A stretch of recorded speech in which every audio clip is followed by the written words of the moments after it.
है ना। तो यहाँ पर हमें याद रखना है, चरक चरक के पॉइंट ऑफ व्यू से हमें याद रखना है संधिनाम स्फुटनम, संधियों में स्फुटन होना, ग्लानि होना, कहाँ पर अक्षणों, अक्षणों मतलब आंखों में आयास उत्पन्न होना, ठीक है, काम करने में जल्दी थकावट हो जाना, ठीक।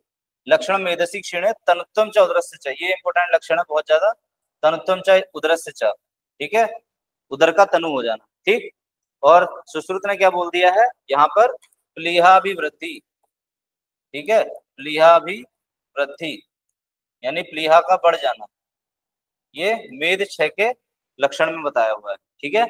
और दूसरा बताया उसने मेदुर्मांस प्रार्थना, मेदुर्मांस प्रार्थना, मेदुर्मांस प्रार्थना, इसका अर्थ होता है ऐसा मांस जिसमें मेद का जो है भाग ज्यादा हो, यानी कि फैटी जो फ्लैश मांस है, ठीक है, फ्लैश मीन्स मांस, तो फैटी जो मांस होगा जिसमें मेद की प्रधानता अधिक होगी, वो उसको खाने की इच्छा होगी, ठीक है।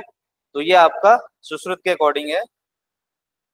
फिर वाग्भट ने अष्टांग हृदय ने जो बताया है, अष्टांग हृदय यानी कि वाग्भट ने बताया है स्वप्नम कट्या, नीचे लिखा हुआ है स्वप्नम कट्या, कट्या मतलब कटी, कटी प्रदेश का सुन्नपन हो जाना, ठीक है, कटी प्रदेश में सुन्नपन आना, ठीक है, उसको बोलते हैं मेधसा स्वप्नम कट्या, ठीक है। तो मेध क्षय के लक्षण में वहां पर अष्टांग हृदय ने बता दिया है, ठीक है। आगे बढ़ते हैं हम अस्थि क्षय में, अस्थि क्षय के लक्षण में देखेंगे, अस्थि जो अस्थि के जो मल होता है, अस्थि धातु का मल क्या होता है, केश नख श्मश्रु, ये सब क्या है, अस्थि के मल है, ठीक है। तो उसमें देखते हैं क्या होगा, उनका केश का, लोम का, नख का, श्मश्रु दाढ़ी का, द्विज प्रपतनम श्रम, ठीक है, द्विज मतलब होता है दांत, द्विज होते हैं दांत जो एक बार टूट के दोबारा उत्पन्न होते हैं, उनको द्विज, द्विज बोला जाता है, ठीक है, द्विज, द्विज जो होता है, द्विज, द्विज संज्ञा होती है दंत, ठीक है, द्विज दंत, तो जो दांत एक बार टूटने के बाद दोबारा उत्पन्न होते हैं उसे हम द्विज दंत कहते हैं।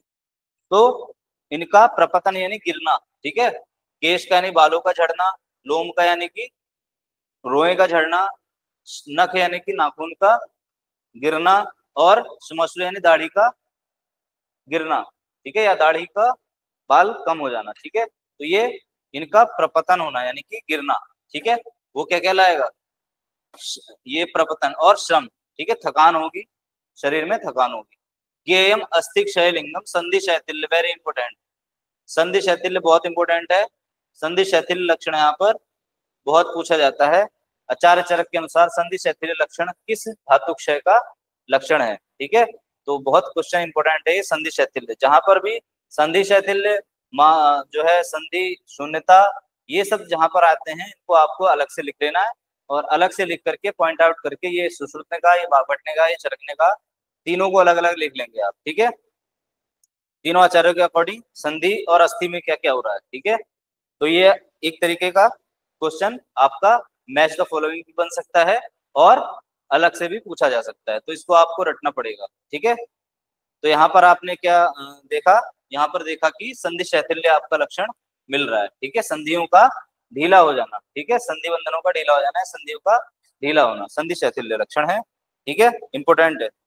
आगे बढ़ते हैं हम मज्जाक्षय, मज्जाक्षय का हर एक लक्षण इंपोर्टेंट है, क्या क्या है इसमें देखिए, शीर्यंत इव च अस्थीनि, शीर्यंत इव च अस्थीनि, यानी कि मज्जा के क्षय होने पर अस्थियां जो है कट के गिरती हैं, ठीक है, शीरन, शीरन मतलब शरण होना या क्षरण होना, तो कट के गिरना, अस्थियों का गिरना या अस्थियों का टूटना, ठीक है। और दुर्बलानी लघुनी च, दुर्बलानी लघुनी च, दुर्बल हो जाना अस्थियों का और हल्का हो जाना अस्थियों का, ठीक है। अस्थियों के अंदर अंदर क्या होती है, अस्थियों के अंदर मज्जा होती है, ठीक है, तो जब मज्जा वहां से हट जाएगी तो अस्थियां क्या हो जाएंगी, लघु हो जाएंगी, ठीक है। तो मान लो एक लॉन्ग बोन है, ठीक है, इस लॉन्ग बोन में क्या है, जो मिडिल पार्ट होता है वो क्या होता है, उसमें मज्जा होती है यहाँ पर, ठीक है, यहाँ मज्जा होने के कारण इसमें थोड़ी गुरुता होती है, ठीक है, ये मज्जा वाला पार्ट अगर क्षय हो जाए, इस मज्जा का क्षय हो जाएगा, ठीक है, तब क्या होगा, ये अस्थि हल्की हो जाएगी, ठीक है। तो वही कह रहे हैं अस्थि का दुर्बल हो जाना यानी कि दुर्बलता भी आ जाएगी, और लघुता भी आ जाएगी सर, उसमें अस्थि में लघुता आ जाएगी। ठीक है, अगला लक्षण क्या है, प्रततम वात रोगिणी, वेरी इंपॉर्टेंट लक्षण, प्रतत वात रोग, यानी कि उसको वात रोग हमेशा होते रहेंगे। प्रतत वात रोग मतलब कंटिन्यूअस उसको वातज रोग या वातज डिसऑर्डर्स होंगे। ठीक है, और क्षीण मज्जनी देही नाम, ये क्षीण मज्जा के लक्षण देह में प्रकट होते हैं या शरीर में प्रकट होते हैं। ठीक है, तो यहाँ पर आपको याद रखना है शीरंत इव च अस्थिनी, तो ये किसका है, मज्जाक्षय का है। इसको हमें अस्थि से कंफ्यूजन होता है, इसलिए हमें याद रखना है इसको कि अस्थियों का गिरना या अस्थियों का हल्का होना या अस्थियों का लघु होना, ये किसका लक्षण है, मज्जाक्षय का लक्षण। ठीक है, आगे आते हैं शुक्र का क्षय। ठीक है, मज्जा के बाद क्या आती है, शुक्र धातु। शुक्र धातु में देखिए बनता है, शुक्र के बाद सार बनता है। ठीक है, तो धातु सार बनता है। ठीक है, उससे पहले की स्टेज है शुक्र धातु, तो उसकी कमी होने से दुर्बलता आएगी, मुख शोष होगा, पांडुत्व जो है शरीर पे पीलापन पड़ेगा, और सदन थकावट होगी। ठीक है, और श्रम। ठीक है, सदन होता है आपका थकावट। ठीक है, सदन कब बोलते हैं, एक क्लम होता है और एक सदन होता है। ठीक है, बिना काम किए थकावट होना क्लम। ठीक है, उसी कैटेगरी में ही सदन भी आता है। और श्रम, श्रम मतलब काम करने के बाद थकावट होना, थोड़ा सा भी काम करेंगे तो थकान लगना, ये शुक्र क्षय का लक्षण है। ठीक है, और क्या लक्षण है, क्लैब्यम, क्लैब्यता यानी कि इम्पोर्टेंसी। ठीक है, क्लैब्यता, क्लैब्य। ठीक है, इम्पोर्टेंसी इसको बोल सकते हैं, यानी कि प्रजा उत्पादन में शुक्र का समर्थ ना होना। ठीक है, शुक्र क्षय हो गया है तो प्रजा उत्पादन में शुक्र और शोणित दोनों के संयोग से क्या होता है, गर्भ की उत्पत्ति होती है। तो उसी लिए बोला हुआ है कि यहाँ पर जो है आपका शुक्र क्षय होने से क्लैब्य की उत्पत्ति होगी। ठीक है, फिर उसके बाद शुक्र अविसर्ग, जब शुक्र धातु कम हो गई है तो मैथुन करने के बाद क्या है, शुक्र कम निकलेगा। ठीक है, या नहीं निकलेगा। ठीक है, शुक्र धातु की अल्पता हो गई है तो कमी हो गई है, उसकी वजह से शुक्र ना निकलने का, या फिर क्षीण शुक्र से लक्षण। ठीक है, तो शुक्र का ना निकलना ये शुक्र क्षय के लक्षण में माना जाता है। ठीक है, गिना जाता है। तो यहाँ पर आपका ये लक्षण बहुत इंपॉर्टेंट है, क्लैब्य। ठीक है, मुक्षोष पांडुता। ठीक है, ये बहुत इंपॉर्टेंट लक्षण है शुक्र क्षय के। ऐसे ही क्या बोला है उन्होंने, जब आगे बात आएगी तो शुक्र क्षय के लक्षण में सुश्रुत ने क्या बोला, शुक्र क्षय में वृषण वेदना, मेढ्र और वृषण में वेदना होना, और अशक्तिर मैथुने, मैथुन में अशक्ति होना, यानी कि मैथुन यानी कि क्वाइटस को सही से परफॉर्म ना करना। ठीक है, सेक्सुअल एक्टिविटी में जो है परफॉर्मेंस अच्छी ना होना सेक्सुअल एक्टिविटी में। ठीक है, उसमें डिफेक्ट होना, अशक्ति मैथुने, चिराद व प्रसेका। ठीक है, और शुक्र क्या है, देर से निकलेगा, चिराद व प्रसेका मतलब शुक्र देर से निकलेगा, और क्या बोला है, और प्रसेक होगा यानी कि निकलेगा तो अल्प रक्त के साथ निकलेगा। ठीक है, अल्प रक्त दर्शनम। ठीक है, ये सुश्रुत ने बोल दिया। तो दोनों ही पॉइंट ऑफ व्यू से हमें याद रखना है, चरक ने जो है अलग लक्षण थोड़े से बताए हैं, और सुश्रुत ने क्लैब्यता से रिलेटेड और रीजनल जो पेन है वृषण और मेढ्र में, वहां पर पेन बताया यानी कि शूल बताया। ठीक है, वेदना बताई। तो ये आपको बहुत अच्छे से याद रखना है। ठीक है, आगे बढ़ते हैं, पुरीश क्षय का लक्षण। ठीक है, पुरीश क्षय का लक्षण क्या बता रहे हैं, क्षीणे शक्रति च अंतराणी, क्षीणे शक्रति च अंतराणी पीड़न इव मारुता, मतलब शकृत के क्षीण होने पर क्या होगा, आंत्र पीड़न होगा यानी कि आंतों में पीड़ा होगी, और मारुता, मारुता यानी कि बात का प्रकोप हो जाएगा। ठीक है, और क्या होगा, रूक्षस से उन्नमयन को है लेकर के जाएगी वायु, उधर के जो अंग हैं उनको जो है पीड़ित करेगी। ठीक है, आगे तो ये पुरुष का है, पुरुष में एक लक्षण इंपॉर्टेंट है, रूक्षस से उन्नमयनम कुक्षिम। ठीक है, तो ये इंपॉर्टेंट लक्षण है, इसको याद रखना है। आगे बढ़ते हैं, मूत्र क्षय में पुरुष के बाद मूत्र क्षय बताया है, मूत्र क्षय होगा तो क्या होगा लक्षण, मूत्र कृच्छ होगा, मूत्र वैवर्ण्यम होगा, मूत्र वैवर्ण्यम एव च पिपासा बाधते चास्य मुखम च परिशुष्यति, और पिपासा उत्पन्न होगी, प्यास लगेगी उस रोगी को, पिपासा बाधते चास्य मुखम च परिशुष्यति, और मुख का सूख जाना। ठीक है, ड्राइनेस ऑफ माउथ, ये लक्षण क्या होंगे, किसमें मिलेंगे, आपका मूत्र क्षय के लक्षणों में मिलेंगे। ठीक है, और मूत्र का इंपॉर्टेंट है, मूत्र व्यवहार इंपॉर्टेंट। जब मूत्र की कमी होगी तो क्या होगा, मूत्र कठिनाई से निकलेगा। ठीक है, बस्ती में एकत्रित होता है मूत्र, वहां से निकलता है। ठीक है, लेकिन जब बस्ती में ही मूत्र कम होगा तो क्या होगा, निकलने में भी कठिनाई होगी। ठीक है, तो जब ब्लैडर फुल होता है तभी हम मूत्र के लिए जाते हैं। ठीक है, मूत्र उत्पन्न होता है, लेकिन जब ब्लैडर में ही कम है तो कठिनाई से मूत्र निकलेगा। ठीक है, और निकलेगा तो मूत्र में विवर्णता होगी, यानी कि हो सकता है येलोइशनेस हो, पीलापन हो। ठीक है, अगर रक्त आ रहा है उसमें तो रक्त भी रक्त वर्ण का हो सकता है। ठीक है, या फिर गंदला यूरिन हो सकता है, यानी कि उसमें टर्बिडिटी ज्यादा हो। ठीक है, इस टाइप से जो है मूत्र के विकार हो सकते हैं वहां पर। ठीक है, तो ये आपको याद रखना है। इसमें पिपासा मुखम च परिशुष्यति इंपोर्टेंट है। अभी जो हमने देखा है एक मुखशोष लक्षण है, दौर्बल्य मुखशोष। मुखशोष किसमें था, आपका शुक्रक्षय में, और मुखम च परिशुष्यति ये मूत्रक्षय में है। ठीक है, बात एक ही है लेकिन उसको बोलने के तरीका अलग अलग है। ठीक है, मुखशोष डायरेक्टली बोल दिया वहां पर, मुखशोष हिंदी में अर्थ एक ही है। ठीक है, हिंदी में अर्थ एक ही है, लेकिन उसको अगर मुखम च परिशुष्यति आ गया तो आपको मूत्रक्षय लगाना है।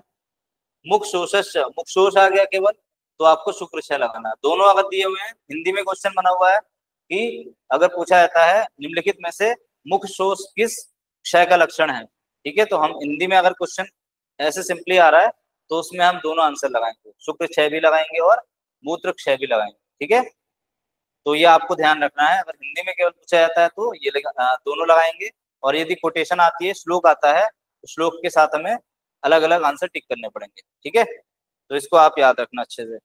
आगे बढ़ते हैं। सुश्रुत ने यहाँ पर क्या बताया हुआ है, सुश्रुत ने बताया है मूत्रक्षय में बस्ति तोदो अल्प मूत्रता चा। ठीक है, बस्ति तोद और अल्प मूत्रता।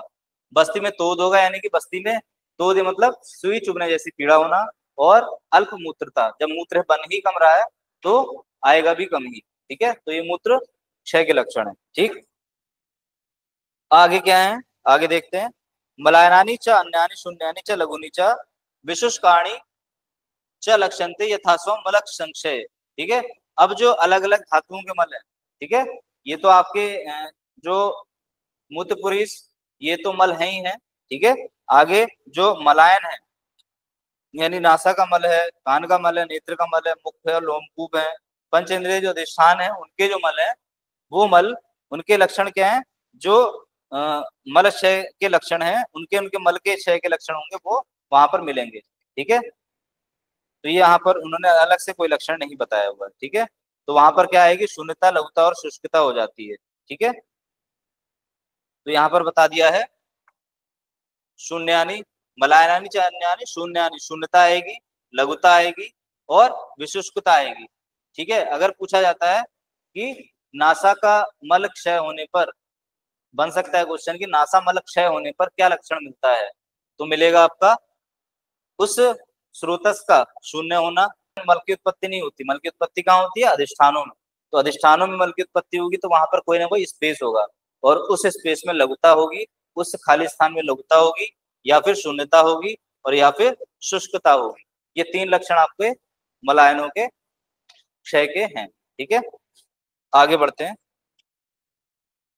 वेरी वेरी इंपॉर्टेंट आ रहा है, ओज क्षय के लक्षण, बहुत इंपॉर्टेंट है, निशान लगा लेना इस पे, पूरी लाइन इंपॉर्टेंट है। ठीक है, विभेति दुर्बलो अभीक्षण ध्याति व्यथितेन्द्रिय।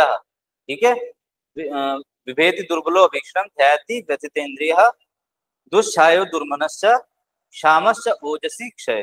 ठीक है, तो ये लक्षण आपको ओज क्षय के मिलेंगे। अभी आप देखते हैं आगे। विभेति दुर्बलो, विभेति मतलब उसको डर डर जैसा लगेगा। ठीक है, उसको बहुत डर लगने लगेगा। विभेति मतलब डर अधिक लगना, और दुर्बलता आना शरीर में, शरीर में क्या आना, दुर्बलता आना। और ध्यायति व्यथित इंद्रिय, ध्यायति मतलब एक ही बात को सोचना, बार बार सोचना। व्यथित इंद्रिय, इंद्रियों का व्यथित यानी कि उनका व्यथित होना, चिंतित होना है, इंद्रियों का गड़बड़ होना। ठीक है, व्यथित होना। ठीक है, इंद्रियों का व्यथित होना या इंद्रिया पीड़ित होना। ठीक है, दुष्छाय दुर्मन, दुष्छाय उसकी जो लश्कर होगी, ठीक है, क्षाया का मतलब यहाँ पर लश्चर से है, जो फेस का लश्चर होगा वो कम हो जाएगा, वो गड़बड़ हो जाएगा, ठीक है, गड़बड़ का मतलब कम हो जाएगा, ठीक। और दुर्मना, उसका मन कैसा हो जाएगा, उसका मन जो प्राकृत जो अवस्था में चलता है उससे विकृत हो जाएगा, ठीक है। और रूक्ष, रूक्षता आ जाएगी शरीर में, ठीक है। क्षामता, शाम का मतलब होता है शाम का मतलब होता है वीक हो जाना, ठीक है। बहुत, जैसे कोई रोगी अगर पीड़ित होता है, बीमार होता है, ज्वर में अगर पड़ा हो, बुखार में पड़ा हो, तो उसकी जो आवाज होती है वो शाम स्वर कहलाती है, शाम, ठीक है। शाम क्या है, स्वर के लिए आया हुआ है, ये स्वर जो है शाम हो जाता है, यानी कि उसका जो बोलने का जो टोन है वो बहुत लो हो जाती है, लो पिच उसकी साउंड हो जाती है, ठीक है, उसको बोलते हैं क्षाम, ठीक है। ओजसा क्षय, तो ये ओज क्षय के लक्षण आपको मिलते हैं, ठीक है। तो बहुत इंपॉर्टेंट है, ये पूछा जाता है, कोई भी एक लक्षण पूछ सकते हैं, जैसे विभेति, ठीक है, अलग से पूछा जा सकता है, व्यथित इंद्रिय अलग से पूछा जा सकता है, ठीक है। दुष्छाया दुर्मना, ये अलग से पूछा जा सकता है, एक साथ पूछ सकते हैं। दुष्छाया और दुर्मना किसका लक्षण है, ओज क्षय का लक्षण है, चरक ने बताया हुआ है, ठीक है। तो ये आपको याद रखना पड़ेगा। अब क्या है, ओज का स्वरूप बता रहे हैं, ओज होता कैसा है, क्या होता है ओज, ठीक है। तो ओज के लिए बताया है, हृदय तिष्ठति यत् शुद्धम, हृदय तिष्ठति यत् शुद्धम, रक्तम ईशत सपीतकम, ठीक है। यत् रक्तम ईशत सपीतकम ओजा शरीर संख्यातम तत् नाशान न विनश्यति, ठीक है। तो इसके लिए अभी वो क्या है, ओज है, ओज कहाँ रहता है, हृदय में। तो यहाँ पर अपर ओज की बात की है, ठीक है, जो पर ओज की बात की है, जो कि हृदय में, पर ओज श्रेष्ठ ओज, ठीक है। तो पर ओज क्या है, शरीर में हृदय के अंदर रहता है, और अपर ओज जो है वो संपूर्ण शरीर में गति करता है, ठीक है। तो जहां पर अंजलि प्रमाण बताया हुआ है, वहां पर अपर ओज की मात्रा कितनी बताई है, अर्धांजलि, ठीक है। अपर ओज मस्तिष्क द्रव और शुक्र, ठीक है, तो इनकी मात्रा क्या बताई है, अर्धांजलि, ठीक है। तो अपर ओज क्या होता है, वो संपूर्ण शरीर में विचरण करता है, लेकिन पर ओज जो होता है वो हृदय में रहता है, वही श्रेष्ठ ओज है। तो वो ओज क्या होता है, वो हृदय में रहता है, उसी की बात कर रहे हैं। हृदय तिष्ठति यत् शुद्धम, जो शुद्ध होता है, रक्तम ईशत सपीतकम, ठीक है, जो रक्तवर्ण का हो सकता है, या फिर थोड़ा पीतक, पीतक मतलब पीला वर्ण, ठीक है, थोड़ा, ईशत मीन्स थोड़ा, थोड़ा पीले वर्ण का। और ओजा शरीर संख्यातम तन नाशान न विनश्यति, इसको हम थोड़ा संधि विच्छेद कर देते हैं, तत् प्लस नाशात प्लस ना, ठीक है, प्लस विनश्यति तो अलग है ही, ठीक है। तो इसका अर्थ क्या होता है, तत् नाशान ना, ठीक है, तत् मतलब वह, यानी उसके, नाशात मतलब नाश होने से, यानी कि अगर पर ओज नाश हो जाए तब क्या होगा, ना मतलब निश्चित ही, ये वाला जो बड़ा ना होता है उसका मतलब होता है निश्चित, ठीक है। ये अगर सिंगल ना होता है उसका अर्थ होता है नहीं, और जगह बड़ा ना होता है उसका अर्थ होता है निश्चित ही, निश्चित यानी श्योरली, ठीक है, निश्चित ही, निश्चित ही क्या होगी, विनाश हो जाएगा, ठीक है। तत्नाशात ना मतलब निश्चित ही विनाश हो जाएगा, किसके बिना, ओज के बिना, ठीक है। अगर ओज नहीं होगा शरीर में, हृदय में, तो वो क्या होगा, शरीर का भी नाश कर देगा। अगर वो शरीर हृदय का नाश हो गया है तो शरीर का भी नाश हो जाएगा, ठीक है। तो इसका अर्थ ही होता है। तो बहुत इंपॉर्टेंट श्लोक है, इसको याद रखना है आपको, ठीक है। प्रथमम जाते ही ऊर्जा शरीर अस्मिन शरीरणाम, जब उत्पत्ति होती है शरीर में ओज की, ठीक है, तो इस परोज की उत्पत्ति सबसे पहले होती है, कब कब हो जाती है, जब हम गर्भावस्था में पढ़ेंगे मासानुमासिक क्रम, तो 8वें मास में क्या होता है, ओज अस्थिर होता है, कभी माता से गर्भ में जाता है, गर्भ से माता में आता है, ठीक है। तब क्या है, तभी उसकी उत्पत्ति हो जाती है, ठीक है। तो इसीलिए बोला गया यहाँ पर, प्रथमम जाते ही ऊजा शरीर अस्मिन शरीर नाम, शरीर अस्मिन, अस्मिन मतलब हमारे शरीर, ठीक है, शरीर में हो जाता है, उत्पन्न हो जाता है। सर्पी वर्णम मधुरसम लाजा गंधी प्रजाते, अब यहाँ वर्ण बता दिया, रस बता दिया और गंध बता दी, तीनों इंपोर्टेंट है, ठीक है। तो तीनों ही याद रखने। वर्ण कैसा है, सर्पी वर्ण, वर्ण कैसा है, सर्पी वर्ण, ठीक है। रस कैसा है, मधुर रस, ठीक है, तो मधुर रस, ठीक। लाजा गंधी, गंध कैसी है, लाजा, लाजा के समान, ठीक है, लाजा गंधी, ठीक है। तो ये बहुत इंपॉर्टेंट पूछा जाता है कि ओज का वर्ण कैसा है, ओज का वर्ण कैसा है, सर्पी वर्ण, ठीक है। और यहाँ पर क्या है ये बता दिया, रक्तम ईशत सपीतकम, ठीक है। थोड़ा सा रक्त वर्ण या ईशत पीत वर्ण का भी हो सकता है, ठीक है। दो प्रकार के वर्ण बताए हैं। फिर इसके बाद लाजा गंधी, गंधी कैसी होती है, गंध कैसी है, लाजा के समान। और यहाँ पर जो रस है वो मधुर, मधुर रस के समान, ठीक है। अब क्या कह रहे हैं यहाँ पर, भ्रमरः फल पुष्पेभ्यो यथा संम्रियते मधु तद्वद ओजः स्वकर्म गुणे गुणः स्वकर्मभ्यो गुणः संम्रियते निराम, ठीक है। तो ये आपका ओज के लिए बताया गया है, ठीक। तो जैसे कि भौरा फल और फूलों से रसों को एकत्र करके मधु इकट्ठा करते हैं, वैसे ही मनुष्य के शरीर में रहने वाले गुण अपने कर्मों द्वारा ओज को एकत्रित करते हैं, ठीक है। तो जो ओज बनता है शरीर में वो क्या है, सभी धातुओं का सार भाग है, ठीक है। तो वैसे ही कह रहे हैं जैसी धातुएं होंगी वैसा सार भाग होगा, ठीक है। तो अर्थात क्या है, जैसे इन्होंने क्या एग्जाम्पल दिया है कि जिस प्रकार से भौरा, ठीक है, भौरा क्या होता है, फलों को ला करके फल और फूलों से, ठीक है, रसों को चूस करके और तब वो मधु का निर्माण करता है। उसी प्रकार से वैसे ही शरीर में क्या है, जैसी हमारी धातुएं होंगी, विभिन्न प्रकार की धातुएं हैं, ठीक है, सातों धातुएं, अलग अलग धातुओं के सार भाग से उसका ओज का निर्माण होता है, ठीक है। अंतिम भाग जो होता है शुक्र धातु, उसके बाद सार जो बनता है, सर्व धातुओं का सार क्या है, ओज है, ठीक है। तो ओज को क्या बोला है, सर्व धातु सार, ठीक है, सभी धातुओं का सार भाग है, ठीक। तो इतना आपको याद रखना है ओज के बारे में, यहाँ तक बता दिया गया है। आगे बढ़ते हैं, देखते हैं क्षयों के सामान्य कारण। जो क्षय रोग बताए हैं, पहले तो क्षय रोग बता दिए, पूरे उनके लक्षण बता दिए। अब क्या बता रहे हैं, क्षय रोगों का सामान्य कारण, क्या क्या कारण है बता रहे हैं, उसको देख लेते हैं एक बार। व्यायामो अनशनम चिंता, ठीक है। व्यायाम, व्यायाम का मतलब है यहाँ पर अत्यधिक व्यायाम, ठीक है। क्षय रोग होगा तो व्यायाम अत्यधिक होगा तभी क्षय होगा किसी धातु का। हम एक्सेसिव वर्क करते जाएंगे तो धातु का क्षय होता चला जाता है, ठीक है।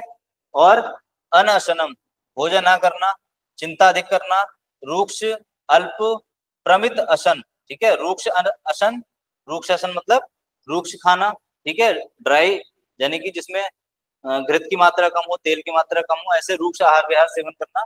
अल्प प्रमित, अल्प मतलब कम भोजन लेना, ठीक है। और प्रमित अशन, नपा तुला भोजन, ठीक है। तीनों तरीके के बता दिए उन्होंने, एक तो अल्प बता दिया, प्रमित बता दिया और अनशन बता दिया। तीनों अशन है, ठीक है। अशन, अशन मीन्स होता है भोजन, ठीक है, खाना। अल्प अशन, ठीक है, अल्प अशन मतलब कम भोजन, प्रमित ये भी नपतुला भोजन, और अनशन मतलब बिल्कुल ही भोजन ना करना, ठीक है। तो ये आपके कारण हो गए। और वात आतप भयम शोको, वात आतप, वात का, आतप का, ठीक है, अत्यधिक सेवन करना, यानी कि वायु वाले क्षेत्र में अधिक जो है भ्रमण करना, ठीक है। आतप धूप का सेवन अधिक करना। भय, भय मीन्स डर लगना, अत्यधिक डरे हुए रहना। शोक, अत्यधिक शोक करना। रूक्ष पानम प्रजागरा, रूक्ष पान करना, ठीक है, ऐसे ड्रिंक्स पीना जिनसे ड्राइनेस बढ़ती हो, ठीक है। प्रजागरा, रात्रि जागरण करना। कफ शोणित शुक्रानाम मलानाम चातिवर्तनम, कफ का अधिक निकलना, ठीक है, कफ का अत्यधिक निकल जाना। शोणित का यानी रक्त का अधिक निकल जाना, शुक्र का अधिक निकल जाना, और मलों का भी अधिक निकल जाना, ठीक है। जब ये सब अधिक मात्रा में निकल जाएंगे शरीर से, तब क्या होगा, शरीर में क्षय उत्पन्न हो जाएगा, ठीक है। और काल भूतोपघातश्च ज्ञातव्य क्षय हेतवः, काल और भूतोपघात, काल के प्रकोप से, ठीक है। काल का मतलब यहाँ पर समय का परिवर्तन होना, यानी कि ऋतु परिवर्तन जब होता है उसके कारण भी हो सकता है। भूतोपघात, ठीक है, भूतोपघात को आजकल हम किससे लेते हैं, डिजीज जो होती है वायरल और इन्फेक्शियस जो भी डिजीज होती हैं, वायरल बैक्टीरियल, ठीक है, तो इन डिजीज को हम भूतोपघात के अंतर्गत ले सकते हैं। ज्ञातव्य क्षय हेतु, यानी कि ये सारे जो हैं क्षय के हेतु हमें ज्ञातव्य मीन्स जानने चाहिए, ठीक है। आगे बढ़ते हैं, इसके बाद बताएंगे अब सप्त पीड़िकाओं का वर्णन। ठीक है, 7 प्रकार की जो पीड़िकाएं हैं उनका वर्णन आएगा। बहुत इंपॉर्टेंट लक्ष्य जो है टॉपिक है, ठीक है। तो इसको देखते हैं।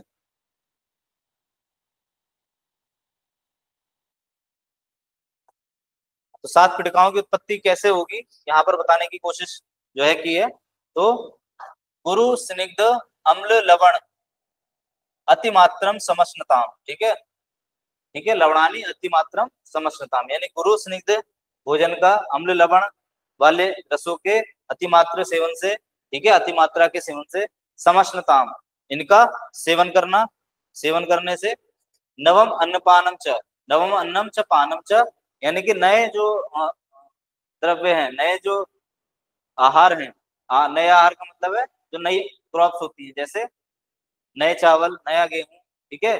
तो ये क्या होते हैं, स्वभाव से गुरु होते हैं, ठीक है। तो गुरु होते हैं तो वो क्या करेंगे, कफ को बढ़ाएंगे, ठीक है। और पानम, ठीक है, नए अन्नपान, ठीक है। निद्रा, तो अत्यधिक निद्रा लेना। आज से सुखानी च, और बैठे रहना, ठीक है, आज से सुखाने, ठीक है। आज से पर यहाँ पर आज से का मतलब जो मुख है उसके टेस्ट से भी है, और आसन में सुख लेना, सुख कर आसन पर बैठे रहना, ठीक है, वो भी एक कारण है। दोनों ले सकते हैं यहाँ पर। त्यक्त व्यायाम, व्यायाम त्यक्त मतलब छोड़ना, ठीक है, जिसने व्यायाम छोड़ दिया हो। और चिंता नाम, अचिंता नाम, ठीक है, व्यायाम अचिंता नाम। तो यहाँ पर एक साथ लिखा हुआ है व्यायाम और व्यायाम चिंता नाम, ठीक है, एक साथ लिखा हुआ है। तो इसको हमें तोड़ कर क्या पढ़ना है, व्यायाम प्लस अचिंता नाम, ठीक है। तो यहाँ पर हलंत लग जाएगा तो ये अलग हो जाएगा, तो यहाँ आ जुड़ जाएगा, अचिंता यानी कि चिंता ना करना, ठीक है। चिंता ना करना ये क्या कारण है, ठीक है, इसका कफ बढ़ने का, ठीक है। और संशोधनम अकुरुताम, संशोधन का ना करना, ठीक है, यानी कि कोई भी संशोधन ना करना, यानी कि कफ और पित्त जो हमारे शरीर में है बढ़े हुए हैं उनको शोधन के द्वारा बाहर ना निकालना, वो क्या किया जाता है, संशोधनम अकुरुताम, ना कराना, ठीक है। श्लेष्मा पित्तम च मेदश्च मांसम च अति प्रवर्तते, इससे क्या होगा आपका श्लेष्मा पित्त और मांस मेद ये सब क्या हो जाएगा, बढ़ जाएगा। फिर क्या होगा, तैर आवृत गतिर वायु ओज आदाय गच्छति, उससे क्या होगा, जो आवृत हो जाएगी वायु, ठीक है, वायु का आवरण हो जाएगा किस पे, इन सब धातुओं पर वायु का आवरण हो जाएगा।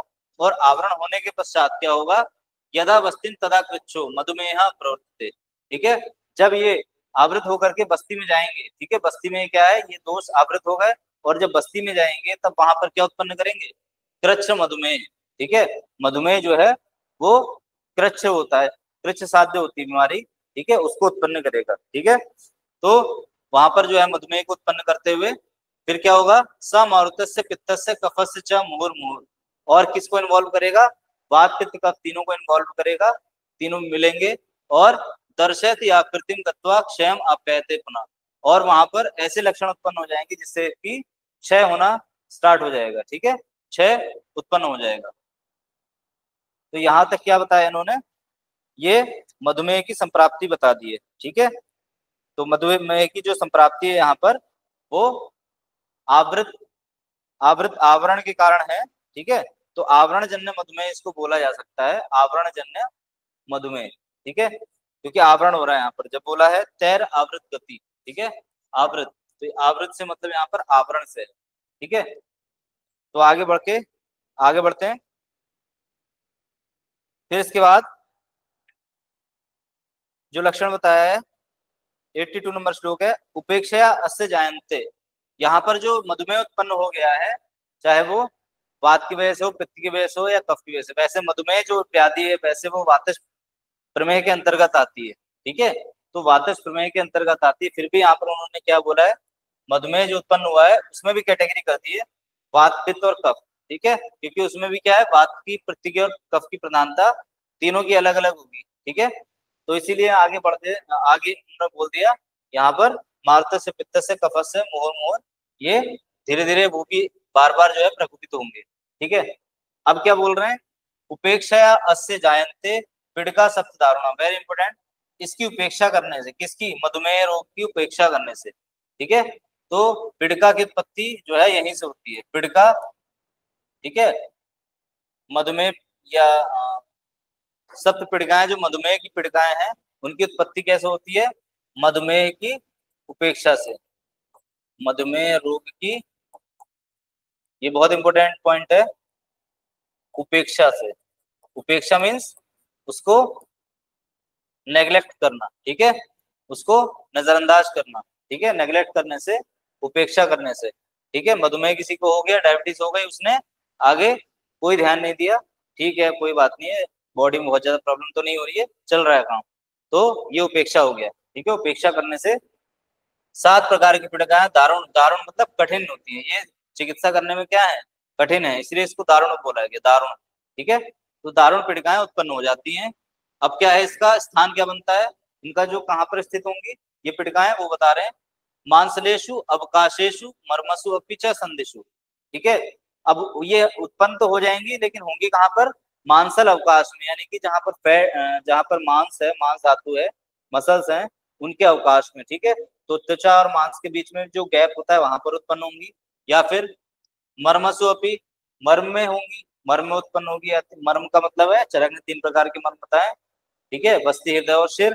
तो बस्ती में उत्पन्न हो सकती है नीचे, या हृदय में, या फिर सिर में, ठीक है, वहां पर भी उत्पन्न हो सकती है। संधिशु, संधियों में भी उत्पन्न हो सकती है पीड़िकाएं। अब उसके नाम बता रहे हैं, क्या क्या नाम है 7 प्रकार की पीड़िकाओं के। सराविका, कच्छपिका, जालिनी, ठीक है, सरसपी, अलजी, विनिता, विद्रती, ठीक है। सराविका, कच्छपिका, जालिनी, सरसपी, अलजी, विनिता और विद्रती, ठीक है। तो ये आपके 7 प्रकार की पीड़िकाएं हैं, ये नाम दे दिए इन्होंने। आगे क्या है, अब एक एक पीड़िकाएं का यहाँ पर वर्णन किया जाएगा, ठीक है। तो अब एक एक पीड़िकाओं का वर्णन किया जाएगा। तो ये इंपॉर्टेंट है क्या, इसका पीड़िकाओं का स्थान, ठीक है, निशान लगा लेना इस पर। मांसलेशु अवकाशेशु, ये बहुत इंपॉर्टेंट है कि जो पीड़िकाएं हैं उनका स्थान क्या है। नाम तो याद हो जाते हैं, लेकिन ये मिस हो जाता है, इसको आप बहुत अच्छे से याद रखना।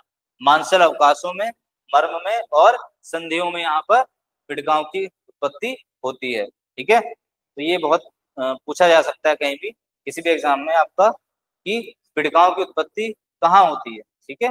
तो मधुमेह पीड़िकाओं की उत्पत्ति मांसल अवकाश में, मर्म में और संधियों में, ठीक है। आगे बढ़ते हैं। पहली पीड़िका है, यहाँ पर देखो सब पीड़िकाओं की जो संख्याएं दी हुई हैं, एक टेबल आपको दी हुई होगी, उस टेबल को हमें याद रखना है, ठीक है। तो जो चरक की 7 पीड़िकाएं हैं, ठीक है, अलग अलग आचार्यों ने अलग अलग संख्याएं बताई हैं, उसको हम देख लेते हैं, थोड़ा सा इंपॉर्टेंट है, पूछा भी जा सकता है पेपर में, क्या क्या है। उसके लिए एक फंडा बता देते हैं। च, का, भो, सु, वा, ठीक है, चका भुसवा, ठीक है, चका भुसवा याद रखेंगे, चका भुसवा, ठीक है। भो सु वा, च से हो गया चरक, का से काश्यप, भ से भोज, सु से सुश्रुत और ये बागभट, ठीक है। तो 7, 8, 9 और 10, ठीक है, 7, 8, 9 और 10। 7 किसकी हैं? चरक की हैं। चरक ने कितनी बताई है? 7, जो ये नाम दिए हुए हैं। काश्यप ने एक और बता दिए, 7 + 1 8 हो गई। इसमें कौन कौन सी होती है? 7 + 1 यानी 8, ठीक है। तो कौन सी एक है? अरुणशिका। काश्यप ने क्या मानी है? अरुणशिका एक्स्ट्रा मानी है, ठीक है, अरुणशिका। फिर इसके बाद भोज, भोज ने कितनी मानी है? भोज ने मानी है आपकी 9, ठीक है। तो 9 में उसने क्या क्या ऐड कर दिया है? एक विनिता को नहीं माना है, और पुत्रिका और विदारी अलग से बताइए, ठीक है, पुत्रिका और विदारी, पुत्रिका और विदारी, ठीक है। 9, 8, 7, सुश्रुत और वाग्भट की दोनों की कितनी है? 10, ठीक है। इसके अलावा कौन कौन सी मानी है जो सुश्रुत ने मानी है? पुत्रिका, विदारिणी, पुत्रिका, विदारिणी और मसूरिका, ठीक है, मसूरिका,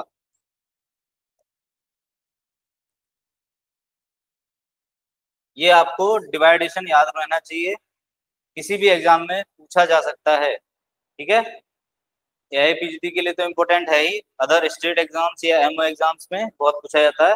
तो चरक काश्यप भोज भोज सुश्रुत वाग्भट, ठीक है, चका भो सु वा, ठीक है, 7 8 9 10, ठीक, इसको नोट कर लीजिए।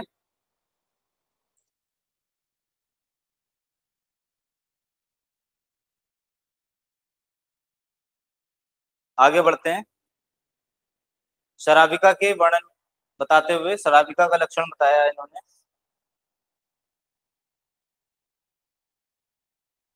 माधव की भी 10 हैं, सुश्रुत वाग्भट और माधव की भी आप याद रख लेना। सु सुवामा याद रख लेना, ठीक है, माधव सुवामा, चका भो सुवामा, ठीक है, माधव की भी 10 है, ठीक। अब इसके बाद आगे बढ़ते हैं, नोट कर लिया होगा, आगे बढ़ते हैं। देखिए अब शराबिका के लिए क्या कह रहे हैं, अंतोन्नता मध्य निम्ना श्यावा क्लेद रुदन्विता शराबिका स्यात् पीड़िका शराब आकृति संस्थिता, ठीक है, अंतोन्नता मध्य निम्ना।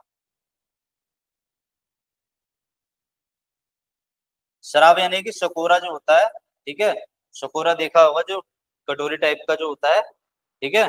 तो अंत उन्नता मध्य निम्ना, तो अंत से यानी कि यहाँ एंड से उठा हुआ, ठीक है, ये अंत है, अंत उन्नता, ठीक है। मध्य निम्ना यानी कि नीचे गहराई होती है, तो नीचे निम्न मतलब नीचे धसा हुआ, ठीक है, ये मध्य निम्ना है, ठीक है, मध्य निम्ना, ठीक है, मध्य निम्ना। और श्यावा क्लेद रुगन्विता, श्याम वर्ण की होगी यानी कि थोड़ा सा ब्लैकिश कलर होगा, श्याम वर्ण होगा, क्लेद रुगन्विता क्लेद के साथ और रुजा के साथ होगी, ठीक है, जहां पर भी पिटगा होगी थोड़ा बहुत क्लेद रहेगा, ठीक है। तो क्लेद बहुत ज्यादा इंपॉर्टेंट लक्षण नहीं है, अंतोन्नता मध्य निम्न ज्यादा इंपॉर्टेंट है, और श्यावा, ठीक है, इसका वर्ण श्याव होता है, ठीक है। और शराबिका स्यात् पीड़िका शराब आकृति संस्थिता, शराब जो देखा है, शराब मतलब शकोरा जो होता है उसी की आकृति का होगा, ठीक है। तो इसको याद करने का ज्यादा मतलब नहीं है, बस शराबिका याद है तो शराब से उत्पन्न है, तो शराब यानी कि शकोरा, ठीक है, कटोरे जैसा जो शकोरा होता है जो जिसमें हम दिया जलाते हैं उसी को बोलते हैं शराब, ठीक है। तो ये हो गया आपका शराबिका। नंबर दूसरा कच्छपिका, ठीक है, कच्छपिका को बोलते हैं अवगाढ़ अर्ति निस्तोदा, अवगाढ़ अर्ति, अवगाढ़ अर्ति क्या होता है, कछुए को देखा है, कच्छपिका कछुए से ही पड़ा हुआ है, ठीक है। कछुआ जो हमारा होता है वो कैसा होता है, उसमें ऊपर क्या होता है, कवरिंग होती है, ठीक है। तो ऊपर कवरिंग के कारण क्या होता है, वो नीचे इसका मुंह होता है, ठीक है, ये पैर हो गए, ठीक है। तो ये क्या है, शराबिका के बाद कच्छपिका जो है कछुए की तरह यहाँ पर पीठ जो होती है वो उसकी क्या होगी, हार्ड होती है, हार्ड होने की वजह से क्या होगा, अवगाढ़ अर्थी, अर्थी मतलब होता है पीड़ा, अगर हम किसी भी सुई को चुभाएंगे यहाँ पर कुछ भी उसको पीड़ा देंगे तो नहीं होगी, वो डीपर टिश्यू में जब तक नहीं जाएगा, उसके कवच को नहीं भेज देगा तब तक उसको पीड़ा नहीं होगी, ठीक है। तो इसीलिए उसको बोलते हैं अवगाढ़ अर्थी, अवगाढ़ मतलब डीपर टिश्यूज में उसको अर्थी होगी, अवगाढ़ अर्थी, ठीक है। अर्थी मीन्स होता है पीड़ा, ठीक है, अवगाढ़ अर्थी निस्तोदा, ठीक है, निस्तोद यानी कि सुई चुभाने जैसी पीड़ा, ठीक है, निस्तोद अवगाढ़ में होगा, अर्थी भी और निस्तोद भी, दोनों अलग अलग फीचर्स हैं। महावास्तु परिग्रह, महावास्तु यानी कि बड़े एरिया में होगी, यानी कि पीठ कैसी होती है कछुए की, बड़ी होती है, ठीक है, तो महावास्तु, ठीक है, बड़े एरिया में होगी। और सुलक्षणा, कछुए की पीठ कैसी होती है, चिकनी होती है ना, पानी डालोगे तो सट से नीचे आ जाता है, ठीक है, तो पानी जैसे डालेंगे कुछ भी डालेंगे तो चिकनी होती है पीठ उसकी, ठीक है, पानी में रहने के कारण उसका जो है पीठ चिकनी हो जाती है। कच्छप पृष्ठ आभा यानी कि कछुए की पीठ की आभा लिए हुए होगी, और पिड़का कच्छपी मता, तो उसको क्या बोलते हैं, पिड़का कच्छपी, कच्छपी पिड़का उसको बोल देते हैं, ठीक है। तो दूसरे नंबर की हो गई कच्छपी का, इसको आप याद रखेंगे, फिगर से याद रखना है इसको, ठीक है, तो अच्छे से ज्यादा समझ में आ जाएगा, ठीक है। आगे बढ़ते हैं हम जालिनी के लिए, जालिनी तीसरा नंबर की पिटका है जालिनी, जालिनी के लिए क्या बोला है, तो इसका जो लक्षण बहुत इंपॉर्टेंट लक्षण है, महावास्तु परिग्रह और अवगाढ़ अर्थी निस्तोद, ये इंपॉर्टेंट लक्षण है इसका, इसको जरूर याद रखना है, ठीक है। फिर इसके बाद है स्तब्धा सिरा जालवती, स्तब्ध होगी यानी कि हार्ड होगी, ठीक है, सिरा जो होगी वहां पर सिरा जालवती, सिराओं का जाल होगा वहां पर। स्निग्ध श्रावा महाशया, ठीक है, जैसे मान लो यहाँ पर जाल बनाया है, ठीक है, नेट है ये, ठीक है, कोई एक जाल है, जैसे जाली होती है, ठीक है, छलनी होती है, छलनी, उसी की तरह हमने एक जाल बना दिया, ठीक है। तो यहाँ पर स्तब्ध सिराओं का जाल है, मान लो ये सिराओं का जाल है, ठीक है, सिरा जाल, ठीक है, सिरा जाल हो गया। स्निग्ध श्रावा, ठीक है, और जो जाल होता है वो क्या होता है, टाइट होता है, ठीक है, कठिन द्रव्यों से बना होता है, यानी कि वो जो उसका मटेरियल होगा वो हार्ड होगा, ठीक है। तो स्तब्ध, तो स्तब्ध उसके लिए आ गया हार्ड है, ठीक है। सिरा जालवती हो गया, स्निग्ध श्रावा हो गया, स्निग्ध श्राव होगा, श्राव कैसा होगा, स्निग्ध होगा। महाशया, ठीक है, तो महाशया कैसे याद रखेंगे, महाशय लोग क्या करते हैं, जाल बिछाते हैं ना, ठीक है, तो महाशय लोग क्या करते हैं, जाल बिछाते हैं। जाल कौन बिछाएगा, जो महाशय होते हैं, ठीक है, बड़े बुद्धिमान होते हैं, ठीक है, बुद्धिमान लोग जाल बिछाते हैं, तो उसके ऐसे याद रखना है महाशय, ठीक है। तो महाशय हो गया, महाशय। वैसे जो महाशय का अर्थ होता है वो होता है बड़े एरिया में, ठीक है, महाशय, ठीक है। तो ये हो गया रुजा निस्तूद बहुला, रुजा और तूद क्या होगी, अधिक होगी, इसमें बहुल होगी। सूक्ष्म छिद्रा च जालिनी, और सूक्ष्म छिद्र होंगे, ठीक है, यहाँ पर क्या है, ये छिद्र हैं वो सूक्ष्म होंगे, ठीक है। तो यहाँ पर क्या हो गया, ये सूक्ष्म छिद्र हो गया, सिरा जाल हो गया, ठीक है। जाल में छिद्र तो होते ही है, तभी तो उससे क्या होगा, पानी वगैरह कुछ छनेगा, छनेगा कैसे, जब तक जाल उसमें छिद्र नहीं होंगे, ठीक है। महाशय याद रखेंगे, सूक्ष्म छिद्रा, सिरा जालवती, ठीक, 3 लक्षण इंपोर्टेंट है, उसको याद रखना। तो ये जालिनी हो गया आपका, ठीक है।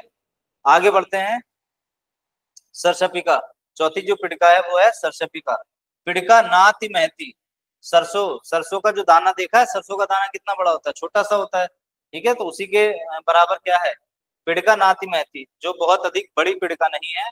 क्षिप्र पाका महारुजा, क्षिप्र पाका मीन्स होता है शीघ्र ही पाक वाली, ठीक है, तो पाक इसमें तुरंत हो जाएगा, क्षिप्र में शीघ्र, शीघ्र पाक वाली, और महारुजा, रुजा अधिक होगी इसमें, ठीक। और क्या कह रहे हैं, सरसपी सरसप आभी, सरसप के दाने के समान होगी। पिड़गाभिश्च चिता भवे, ठीक है, ऐसी पिड़का को हम सरसपी पिड़का कहते हैं, ठीक है। तो पिड़का नाति महती, और दूसरा क्षिप्र पाका महारुजा, ये इसके लिए इंपोर्टेंट है, क्षिप्र पाका महारुजा बहुत इंपोर्टेंट है, ठीक है, इसको जरूर याद रखना पॉइंट, क्षिप्र पाका महारुजा।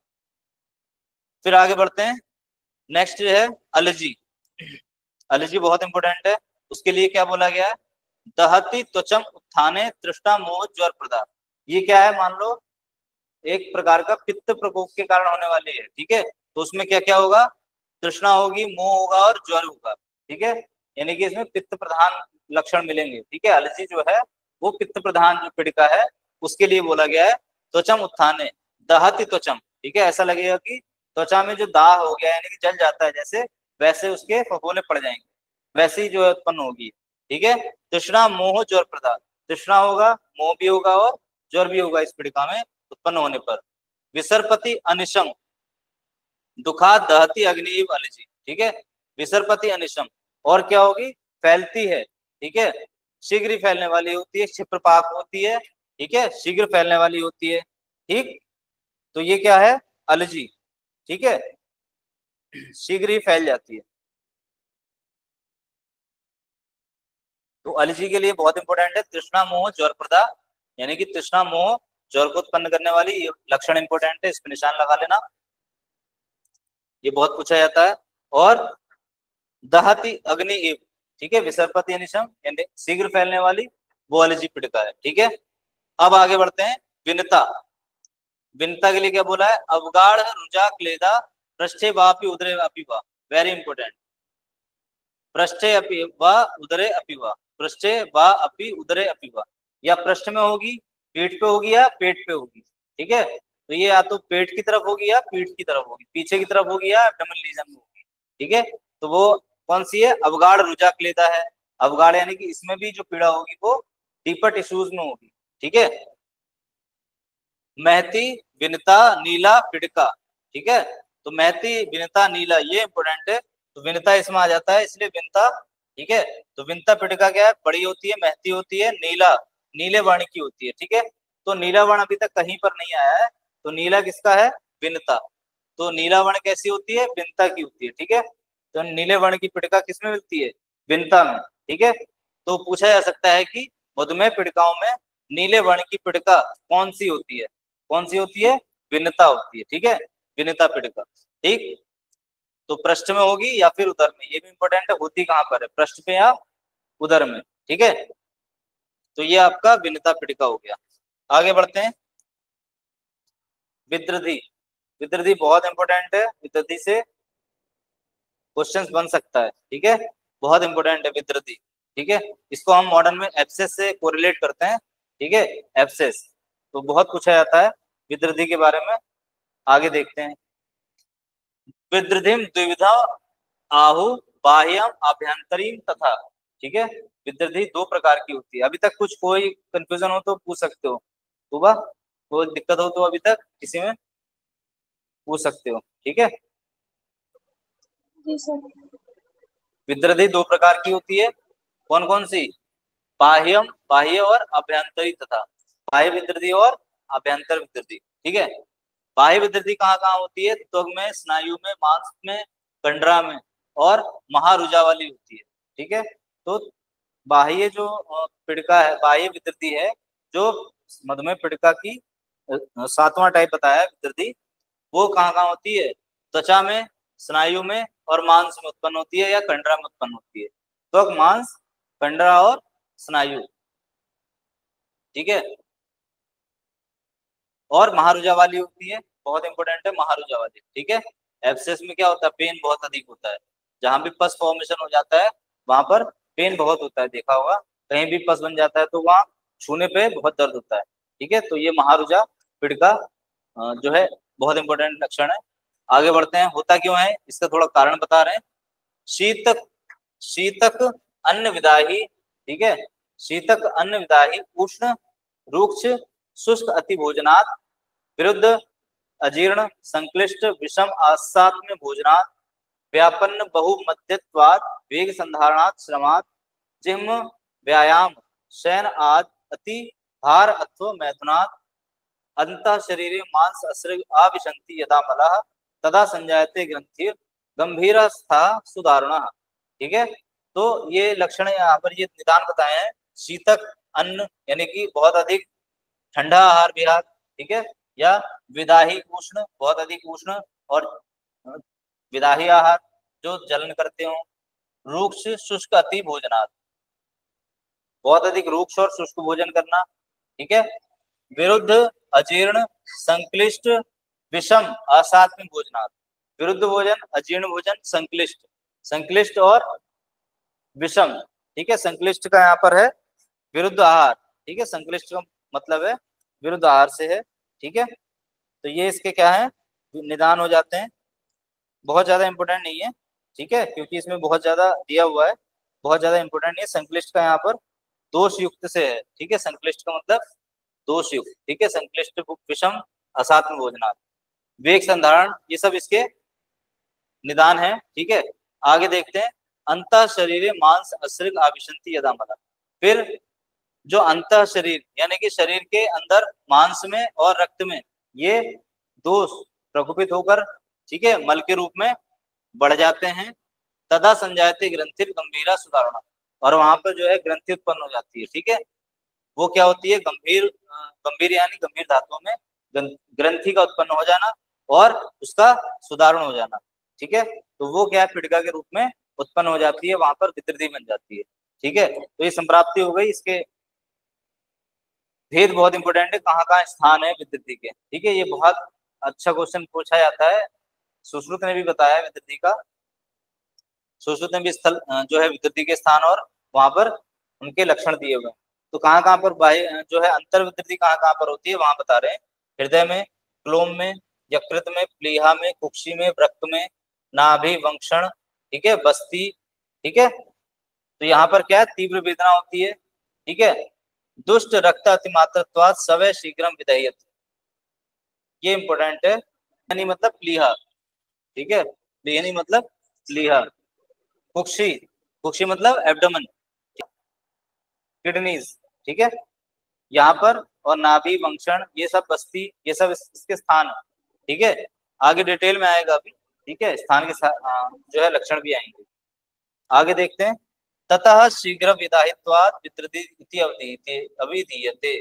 शीघ्र विदाही होने के कारण इसको विद्रधि कहा जाता है। ये दोनों लाइन इंपॉर्टेंट है, ठीक है। दुष्ट रक्तम अतिमात्रत्वात्, ठीक है, दुष्ट रक्त होने के कारण, अत्यधिक दुष्ट रक्त होने के कारण जो है वहां पर विदा होता है, और विदा होने के कारण ही इसको विद्रधि बोला जाता है, ठीक है। विद द, ठीक है, विद दा से मतलब दाह से है, विद्रधि विदा, दाह के कारण जो है अत्यधिक उत्पन्न होता है दाह इसमें, इसलिए इसको विद्रधि कहा जाता है, ठीक है। अब इसके बाद जो है वातज, पित्तज और कफज विद्रधि के लक्षण बताएंगे। तो वातज विद्रधि के लक्षण में देखो, व्यधत छेद, व्यध मतलब वेदन करना यानी कि पंक्चरिंग करना, छेदन मतलब अंगों को काटने की जैसी पीड़ा, भ्रम, अनाह, शब्द स्फुरण सर्पणे, ठीक है। भ्रम होगा, अनाह होगा, शब्द स्फुरण, वहां पर क्या है, स्फुरण यानी कि कुछ चल रहा है ऐसा महसूस होना, ठीक है, कुछ चल रहा है ऐसा महसूस होना, वो सर्पण, ठीक है। सर्पण मतलब जो सेंसेशन है, कुछ चल रहा है ऐसा महसूस होना अंदर की तरफ, ठीक है। तो ऐसा वहां पर वातज विद्रधि के कारण उत्पन्न होता है लक्षण, ठीक है। फिर इसके बाद है पित्तज, पित्तज के कारण क्या होगा, तृष्णा, दाह, मोह और ज्वर। पित्तज के कारण क्या होगा, तृष्णा, दाह, मोह, मद और ज्वर, ठीक है। ये पित्तज के कारण, पित्त के कारण ही तृष्णा होगा, दाह होता है पता ही है, मोह और मद और ज्वर, ठीक है, ये पित्त के कारण होता है। पित्तज विद्रधि में लक्षण मिलेगा। कफज में क्या लक्षण मिलेगा, जृंभा, उत्क्लेश, अरुचि, स्तंभ, शीतक, श्लेष्मिकी, विदु, शीतलता मिलेगी वहां पर, शैतिकी, ठीक है, शीतक है। और जृंभा, उत्क्लेश यानी कि दोषों का उत्क्लेश होना, ठीक है, उत्क्लेश का मतलब नौजिया, ठीक है, जब दोषों का उत्क्लेश होता है तो नौजिया आता है, ठीक है। अरुचि, भोजन में रुचि ना होना, स्तंभ, शरीर में जकड़ाहट होना, और शीतक यानी कि शीतलता, शरीर में शीतलता उत्पन्न होना, ठीक। आगे देखते हैं। सर्वासु च महत्शूलम विद्रधीषु उपजायते, सभी विद्रधियों में महत्शूल यानी कि पीड़ा अधिक होती है, महत्शूल यानी पीड़ा अधिक होती है, ठीक है। फिर इसके बाद क्या कह रहे हैं, शस्त्र अस्त्र विद्यत इव च उन्मुखे उदयते विद्रधि विम्लताम याता वृश्चिक एव दश्यते। वेरी इंपॉर्टेंट लक्षण है। पीड़ा कैसी होती है इसमें, विद्रधि में कैसी पीड़ा होगी, जैसे शस्त्र से या अस्त्र से भेद दिया गया हो, काट दिया गया हो, ठीक है। और उल्मुखे इव दह्यते, वेरी इंपॉर्टेंट लक्षण है, उल्मुखे इव दह्यते, इस पर निशान लगा लो। उल्मुखे, उल्मुख मतलब होता है अंगारा, अंगारे के समान जो है दाह होना, ठीक है, अंगारे के समान दाह होना, ठीक। तो ये पच्चमान विद्युति का लक्षण का बता रहे हैं, पच्चमान विद्युति के लक्षण है, ठीक है। विद्युति वियम्लताम याता, वियम्लता का मतलब होता है दाह को प्राप्त, ठीक है, वियम्लता मतलब विदाह प्राप्ता, ठीक है। वियम्लता मतलब, वियम्लता मतलब दाह को प्राप्त, ठीक है। जब दाह को प्राप्त हो जाएगा तो पच्चमान विद्युति हो जाएगी, ठीक है, यानी कि उसमें पित्त की प्रधानता अधिक हो जाएगी। पच्चमान यानी कि पकने की स्टेज पर है, अभी पकी नहीं है, ठीक है, पक्व नहीं हुई है, लेकिन पच्चमान अवस्था में है, ठीक है। एक आमावस्था होती है, एक पच्चमान अवस्था होती है, और एक पक्व अवस्था होती है, ठीक है। तो विद्रधि की आमावस्था, पच्चमान और पक्व अवस्था, तो ये पच्चमान अवस्था की बात कर रहे हैं, ठीक है, पच्चमान विद्रधि की बात कर रहे हैं, तो वहां पर ये लक्षण मिलेंगे, ठीक है। और सबसे अच्छा लक्षण क्या है, वृश्चिके इव दश्यते, जैसे कि वृश्चिक यानी कि बिच्छू ने काट लिया हो, ऐसी पीड़ा होगी किसमें, विद्रधि में, ठीक है, पच्चमान विद्रधि में ऐसी पीड़ा होगी, चरक ने बता दिया लक्षण। और आम बात में वृश्चिक दंश वक्त पीड़ा होती है, ठीक है, याद रखना इसको, ठीक। आगे बढ़ते हैं, इसको निशान जरूर लगा देना, ठीक है। आगे बढ़ते हैं। तनु रूक्ष अरुण श्याव फेनिलम वात विद्रधि, तो वातज विद्रधि में जो है क्या क्या लक्षण मिलेंगे? वातज लक्षण पहले बता ही दिए थे वहां पर, तनु, रूक्ष, अरुण, स्याव, फेनिल, वातुर्दति। तो जो श्राव होगा वो कैसा होगा, अब श्राव की बात कर रहे हैं, वहां पर उन्होंने कॉमन लक्षण जो शरीर में थे वो बता दिए। अब वात की वजह से श्राव कैसा होगा, ठीक है। तो यहाँ पर तनु मतलब पतला श्राव होगा वात की वजह से, रूक्ष श्राव होगा, अरुण श्राव होगा, ठीक है, श्याव होगा वहां पर श्राव, फेनिल होगा, ये वात विकृति में श्राव मिलेगा, ठीक है। तो श्राव कैसा है यहाँ पर, तनु, रूप, अरुण, श्याव, ठीक है, फेनिल। तो जहाँ फेनिल जहाँ होगा वहां पर समझना है वात की वजह से ही फेनिल वर्ण आता है, ठीक है। तो जी फेनिल सर। क्या है, फेन यानी कि पानी में अगर हम किसी भी चीज को ब्लो करेंगे, हवा देंगे पानी में, तो बुलबुले उठते हैं। तो बुलबुलों का मतलब क्या है, वहां पर फेन उत्पन्न होना, छाग उत्पन्न होना, ठीक है। उसी को क्या बोलते हैं, फेनिल, ठीक है। फेनिल कहाँ होगा, जहां पर वात की प्रधानता होगी, ठीक है। तिल, माश, कुलथ, उदक, सन्निभम, पित्त वृद्धि, वेरी इंपॉर्टेंट लक्षण। तिल, माश, कुलथ, ठीक है। जब तिल को हम भिगो के रख देते हैं, ठीक है, तो वैसा जो श्राव होगा, वैसे रंग का श्राव। माश यानी उड़द को भिगो के रखते हैं वैसा, कुलथ को भिगो के रखते हैं वैसा, ठीक है। तो उसके पानी की तरह जो है श्राव निकलेगा। जब भिगो देते हैं इनको, तो जिस कलर का पानी हो जाता है वैसे कलर का पित्तज विदृधि में श्राव होगा, ठीक है। श्लेष्मिक की, श्लेष्मिक विदृधि में कैसा होगा, श्वेत होगा, पिच्छिल होगा, बहल होगा, बहु, ठीक है। तो बहु मतलब अत्यधिक श्राव होगा, क्योंकि कफज है, कफज में जो है श्राव की अधिकता होती है कफ के कारण, ठीक है।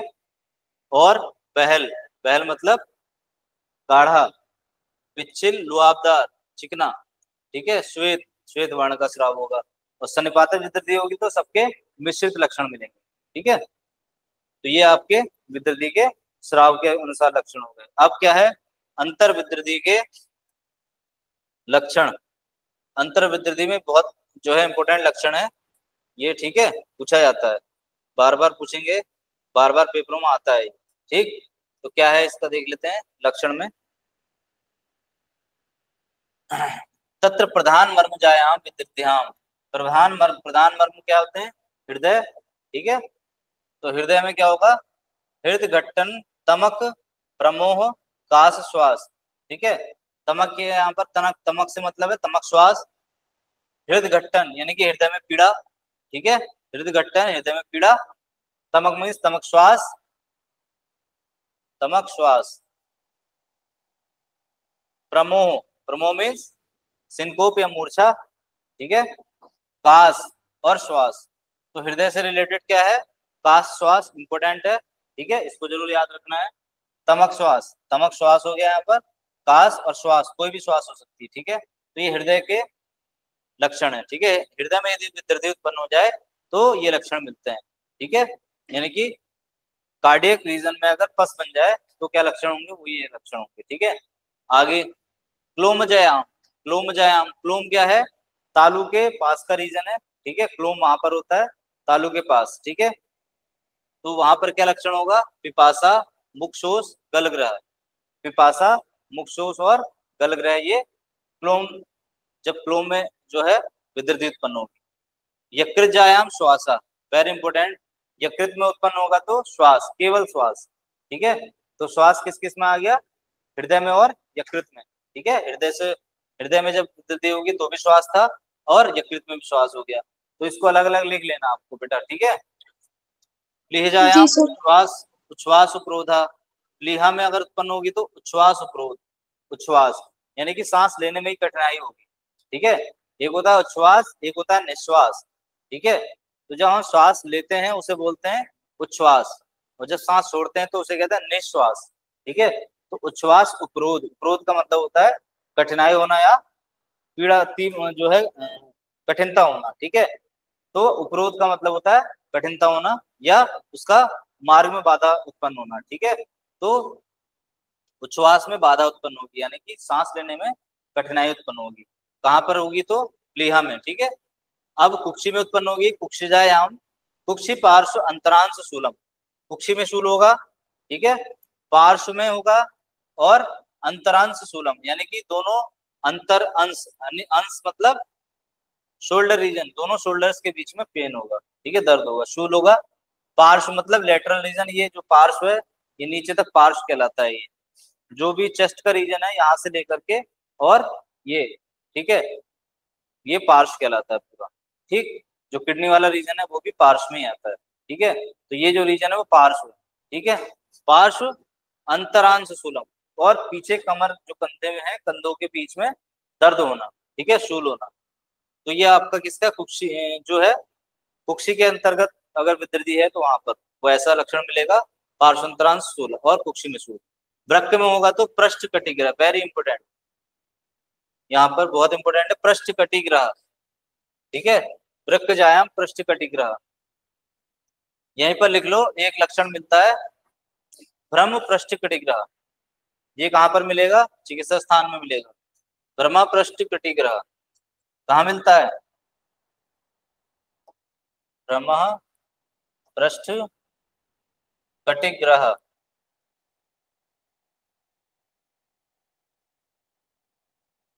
क्षीणे सरक्त मूत्रत्वम भ्रम पृष्ठ कटिग्रह। ठीक है, छत क्षीण में जो आता है, क्षीण के लक्षण में, ठीक है,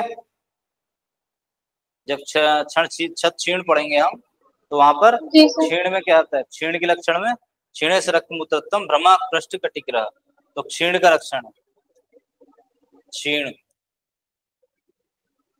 क्षीण लक्षण। ठीक है, आगे वंक्षण में उत्पन्न होगी, तो वंक्षण में उत्पन्न होगी तो क्या होगा, शक्ति साध होगा।